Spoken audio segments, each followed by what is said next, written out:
Hello and welcome to Tête-à-tête with Tiwa. With Tiwa. Right. I'm Tineke. And I'm Wally. Happy New Year! It's been, I know it's March, but this is our first one this year. We've just had a bit of a crazy time, and holding this one down to do some recordings has been really tough. So I've cornered him today, and hopefully we'll... Sorry, go on. Hopefully we will be able to do a few, I don't even know. But anyway, Happy New Year. Welcome to 2022. Hope you guys are having a good 2022 and wishing you all the best for 2022. Absolutely. And if it hasn't gone well so far, chin up. It'll get better. It'll get better. Yes, indeed. Okay, so today's question is, and this is it's what do you do to keep fit? And it's quite an interesting one because beginning of the year, I mean, I know we're in month 3, but beginning of the year, it's usually a time when everybody's like, they want to do something, they need to do something. Right. What do we do to keep fit?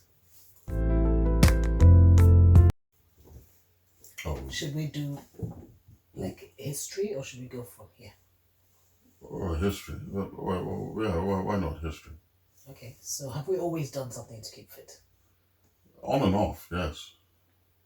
Well, yeah, in a way. Well, not always. We've had downtime. I think at the beginning of our marriage, we were both very fit. Anyway. And you played basketball every week or every 2 or 3 times a week. Yeah. So you were extremely fit. I didn't do any specific physical. I used to do press-ups at home, but not sit-ups at home, but nothing, like that. Well, you were fit though. But I was fit though. Then obviously I had children, and I was still fit. Yeah. Yeah. Yeah, in fact, you snapped back. I snapped back quite quickly, which I think was just because of all the sit-ups and things I had done beforehand. My muscles were I snapped back quite quickly. After every child, in fact. And even though I like to blame the last child for the fact that I'm not snapped back at the moment, I can't really blame her because the truth is, after she was born, when she was 10 months old, I did the London Marathon and I was well snapped back. Yeah. So the weight is after that, but I always blame her because it's easier. So, yes. But then you just didn't do anything. Do you know what Wale did? Please, I have to tell you about what Wale did. Wale just put on weight. And then he would say to me, when I lose the baby weight, he will lose his weight. I would have the baby, lose the weight. No, listen. And then I'll have another baby, lose the weight, and he will still be with the same weight. This bloke, he just went into, I'm married, I can now be fat, I can do what I like. That 6-pack and the V that I married disappeared. Yeah. Now, I think we should put this into context. Please do. When you say, I said, when you lose the baby fat. Which I didn't have anyway, but yeah. Of course not. That I'll lose the weight. Now, I didn't say that as in I wanted to be clear that I wasn't trying to get you to lose weight. No, you weren't trying to get me to lose weight, but your tummy was as big as my pregnant tummy. Right. So you said that when I lose my tummy, effectively when I give birth and I'm back, snapped back, you would lose your tummy. Okay, I just wanted to make that clear. Oh, no, he didn't. So let's make that clear. He wasn't putting any pressure on me to lose weight. Absolutely not. Right. However, he was using me as his reason to lose weight. I went through 4 children and he didn't lose the weight and I lost the weight after each child. What's not clear is that I was supporting you through every birth. But even in size. Okay, so after I had given birth to all of them. It just became a bit harder, you see. Okay, anyway. But I think what's important here is that I was supporting you. Well done. And I appreciate it, but next time don't support me in size. Well, there's no next time.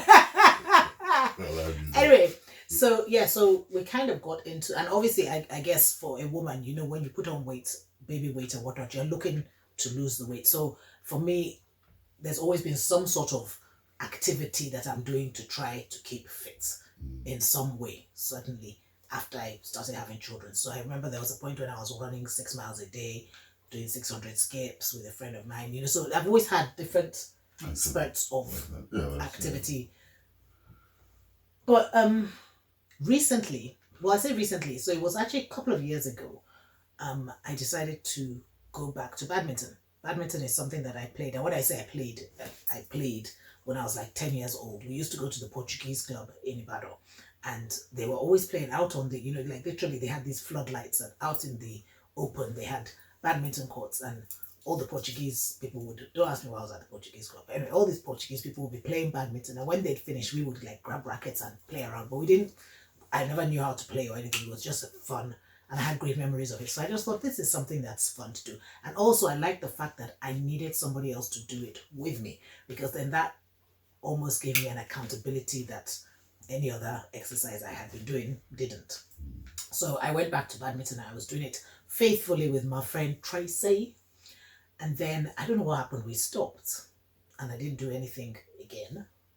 And then COVID came, and I started this everyday fitness thing, which I was doing with my kids at home, just to make sure that all the extra food that I'll be eating with, since I was stuck at home, would not show on my body. So I wasn't aiming to lose weight. I was just aiming to not put on weight because I knew that, we were stuck at home and there were lots of snacks everywhere. So we did that. I did that. And then obviously once the gyms and things opened up again, I went back to swimming. But then I thought, badminton, what's happened? Badminton, I need to get back to badminton. So I went back to badminton, which meant that I needed a partner. So, what would you like to say about your badminton experience? So basically, what we do to keep fit now is we play badminton pretty much between 3 and 5 times a week. The difference it has made to Wale's physique is clear. You can't see anything on my body. I mean, that's the joy of being a woman. I guess things are firmer and whatnot, but in terms of losing weight, looking, no. But Wale's body, everyone says, you've lost weight, what's happening? So it's immediately clear on Wale's body. But we basically are. So what do you feel about your badminton? Sorry, we lost out my squash. Oh, sorry, yeah. So I've told my journey. You tell your journey. Okay, yeah. So I did absolutely nothing for many years. Absolutely nothing. I did put on a lot of weight. In fact, as I remember looking at myself in a picture once, where I was wearing a suit, and I thought to myself, wow, is this me? And I wasn't happy, to be frank. I wasn't happy with what I saw. So I started to walk. Yeah. And not, not anything, maybe I'd walk 4 to 8 miles every day.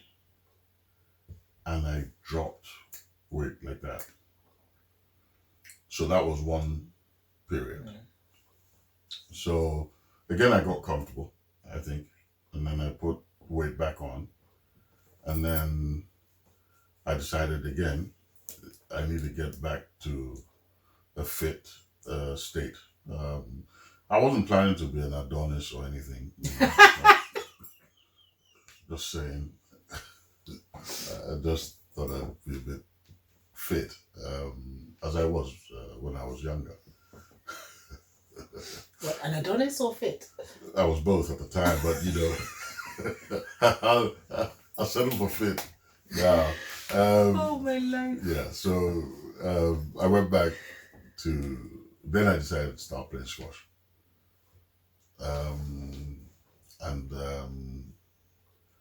Yeah. So I played with you a few times, but Wale is so competitive, even in badminton. Oh my gosh, you can't just rally. It has to be a game and scoring points and drama and So yeah, so he didn't like playing squash with me because because there was no competition and I really was not interested in competing. Yeah, so I had to ask different people who knew what competition was about to join me on the squash court. So I played squash for a period, and then I started traveling a lot again, and I think that's what actually dropped. And I think it must be quite hard when you're traveling too. Yeah, because to maintain. Exercise kind of needs a routine. Yeah, well, I tell you what, it got to a point, I remember in Lagos, where I would jog on the spot 3 miles every morning. Yeah, right in my room, right on the spot. because I had to do something. So, yeah, I'd say 3 miles because your phone can track it. Yeah, so I used to do that every morning in Lagos because I didn't have the. Well, I mean, I know they're out there, the gyms and all that, but I've never really been one for the gym. I'd rather play a game of something, or let me just be on my own. But there you have it. Yes. So I played squash, and then, of course, I was invited to badminton. And I'm sure I was just a spare. Really. No, he was. I literally said to him, the days when I have no partner, you are my default partner. And then all of a sudden, this default partner, who really has no rights in the game, started saying, when are we playing? Are we playing tomorrow? Have you booked it? What? I was like, it's a bit comfortable here. Yeah, well, then I realized, look, you know what? I seem to have a knack for this badminton thing. Obviously, coming off squash, I still have, some of the hand movements and the movements that are quite similar. So I was able to get into it, and it's quite fun. It's really fun. It's high intensity. So yeah. I don't think you were expecting that. I wasn't. Squash, I wasn't. I think I wasn't. I, to be frank, when I went into badminton, I thought to myself, no disrespect. I thought, what's this sissy game? He was only doing it to support. But I was like, okay, yeah, all right, I'll come and be a buddy. And I'm like, whoa, not bad at all. So yeah, it is a very good sport if you're able to pick it up. So I think so basically what we do to keep fit now is badminton. To be fair, that's really pretty much what we do. We still do walks. We do some walk. We do walks, but badminton is the consistent thing that we do. And what makes it so much fun is that, because obviously you can have up to 4 people play. We bring different people, and we just make it so it's both of us if there's nobody else. But sometimes it's me and someone else, and sometimes it's us with we have friends that come and join, some that can play, some that can't play, and it's always a laugh. It's just great fun. So so it's almost like you're keeping fit without realizing. Yeah, but once a week we have a group which we play with a whole lot of competitive men, and that is competitive. What happened was I mentioned to a friend of mine that I was playing badminton a couple of times a week, and he was like, "Oh, you should come and play with us on a Monday." So I said to myself, I don't play. It's not like I know the rules or anything. I just, we just hit the shuttlecock and have fun. He was like, no, we too, we are just having fun. That's what he said to me. When I got there that first night, I was like, oh my gosh. It was just, a bunch of my kind of people. Yeah, Wale loves it there. Yeah. So, but it's actually really good because it makes your game better. It forces you to sit up. It forces you to play, to be sharp and all that. Yeah. So it's good. So that's what we do to keep fit. What I have realized over the years, or rather maybe in later years, is that you have to be consistent in this. It's like there's no, I guess that's why they say keep fit, as in it's a continuous thing. How are you keeping fit? To say, President, you have to be at it all the time. You can't be fit and stop. The fit is not a destination. No, right. It's like you have to stay on it. Yeah. Well, I tell you what, two things. I saw an interview with Arnold Schwarzenegger yesterday, as a matter of fact. Okay. And the guy interviewing him asked, he said, when last were you in the gym? And he said, yesterday. And so the guy goes, why were you in the gym yesterday? Yeah. So Arnold said, well, why did I eat this morning? Or why did I sleep last night? Yeah, so that's exactly it. Yeah, this is what I do. This is part of my routine. I have to do it. And he said that he believes that until the day he dies, he will still be going to the gym because that's part of his for as long routine. As he wants to keep fit. Yes, and I think that's what I'm. No, I don't even think it's for as long as he wants. You see, this is what I'm trying to demarcate. It's not that as long as he wants to keep fit. This is. Yeah, that's who he is. So he has imbibed it in. Yes, exactly. So he can't. This is a part of him. Yeah. Like Akinlabi would say, it's now total recall. That's what he does. Yeah. So that's what we need to get to. Yeah, that was, and then I was going to mention the other. You remember the 85-year-old gentleman at the gym? Yes, I do. So there's a time of the day when the older people play. This is at the badminton. At the badminton, sorry. And we happened to book a slot one of those days where we've seen them play a few times. We booked slot, but this time we were in courts next to each other. So they I think they sort of observed us. Well, it's bad playing. Well, at the time, I was. Yeah, Wale, that was like maybe week 2 or something. Yeah, so Wale was right at the beginning. We went as sharp. Well, I wasn't as sharp. I was still a bit rusty.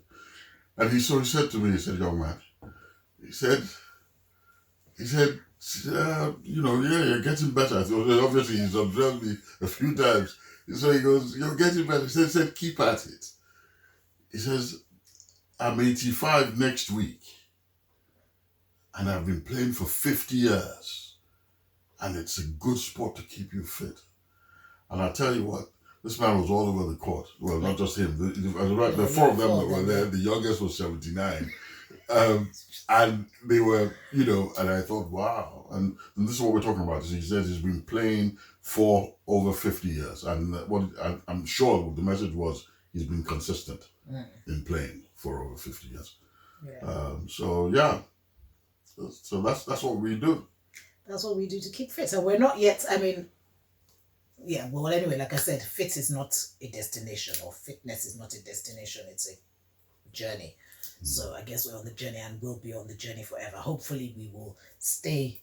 We've been quite good. Yeah. So I think we've got to the point where we've imbibed this in our system. Yeah. So maybe we'll introduce other things. Yeah, it's got to a point now where if we haven't played in the other day, in 2 days, we're like, what's going on? We need to find, because of course we have to book in different gyms at times because of slot times and availability. So even when this thing here now is that when you return, when you travel, you're going to have to find, because I will always have, I have my partners here. Yeah. So you're going to have to find who is going to play with you. Well, if not, you might slip back into. Yeah, I've been invited back to squash, actually. Oh, in Lagos? Yeah. Okay. Yeah, I'm invited to squash. Okay. So that's... Because I don't want, after all this work, that you now return and then... No, not true. With all the compliments of, wow, you've lost weight, there's no way I'm getting back there. I mean, to robbers. I try not to get back to I don't like not being fit. I don't like it. That doesn't make me feel good. I don't feel good. It's not that it affects me per se like that, but I don't like it. Well, I think one of the things that both of us have is that it's like our kids. They're very fit, very active. We were very active as kids, as young adults. So, I guess maybe if one had never been active, maybe it might be different. It would be different. But I think there's always that thing when you've been active that you don't feel fully comfortable if you're now not active. The issue is whether you admit that to yourself and do something about it or not. But anyway, that's what we do. And hopefully we'll continue to do. And very soon they'll be telling me that, oh, you've lost. I don't know why it's not reflecting on me like it reflects on him. I don't know why you're talking like this. It has. It has. I've without meaning to be corny, I've been looking at you in a bit more ways. I think on that note, we shall stop. Till the next time. Ciao. Ciao.